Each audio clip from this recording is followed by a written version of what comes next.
Naruto சீரிஸில் இந்த அக்காட்சுக்கின்ற ஒரு குரூப்பை கிரியேட் பண்ணது யார், அது மட்டும் இல்லாமல் இது கிரியேட் எதனால் பண்ணாங்க அப்படின்ற ஒரு ஸ்டோரி தான் பார்க்க போகிறோம். So and don't forget like and subscribe, மறக்காமல் லைக் அண்ட் சப்ஸ்கிரைப் பண்ணிட்டு உங்கள் ஃப்ரெண்ட்ஸுக்கெலாம் ஷேர் பண்ணுங்கள். ஸோ இப்போ அங்கே வீடியோக்குள்ளே போகலாம். ஃபஸ்ட்டு இந்த ஸ்டோரி பார்த்தோன்னா ரெயின் வில்லேஜ்லாம் ஸ்டார்ட் ஆகுது. நகட்டோவை மெயினாக வச்சு தான் அந்த ஸ்டோரி ஸ்டார்ட் ஆகும். அதுக்கப்புறமா தான் கோனனு யாக்கிகோலாம் வருவாங்க. ஸோ இவங்க 3 பேர் சேர்ந்து நம்ம கஷ்டப்பட்டவங்க யார் கஷ்டப்படக்கூடாதுன்னு சொல்லிட்டு ஒரு பீஸ் கொடுக்கறதுக்கான இந்த அக்காட்சுக்கின்ற குரூப் கிரியேட் பண்ணுவாங்க. பட் ஆனால் சுற்றி இருக்கவங்களால இந்த அக்காட்சுக்கி பார்த்தோன்னா ஈவலாக மாறுது. ஸோ பெயின் இருந்தால் தான் பீஸ் கிடைக்கும் அப்படின்ற மாதிரி இந்த அக்காட்சுக்கி குரூப் மாறுது. ஸோ இப்படி தான் பார்த்தீங்கன்னா அக்காட்சுக்கி பார்த்தீங்கன்னா ஒரு ஈவலாக மாறுது. எப்படின்னா சுற்றி இருக்கவங்களால தான் அது ஒரு ஈவலாகவே மாறிச்சு. ஸோ இதை பற்றி நான் தெளிவாக எக்ஸ்பிரஷன் கொடுக்க விரும்பல.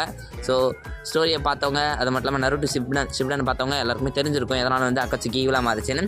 அது மட்டும் இல்லாமல் இப்படி ஒரு ஈவலாக செயல்படுற அந்த குரூப்பை பார்த்து ஸோ இன்னுமே பார்த்தீங்கன்னா நிறைய பேர் இந்த குரூப் வந்து ஸ்டார்ட் பண்ணாங்க. அதாவது ஈவலாக ஆகணும், நான் இப்படி தான்டா நான் பவர்ஃபுல் அப்படின்னு காமிச்சதுக்காண்டி யாரெல்லாம் அந்த குரூப் வரணும்னு நினச்சாங்களோ அவங்க தேவையை பூர்த்தி பண்ணுறதுக்காண்டி இந்த குரூப் வந்து சேர்ந்துருக்கு.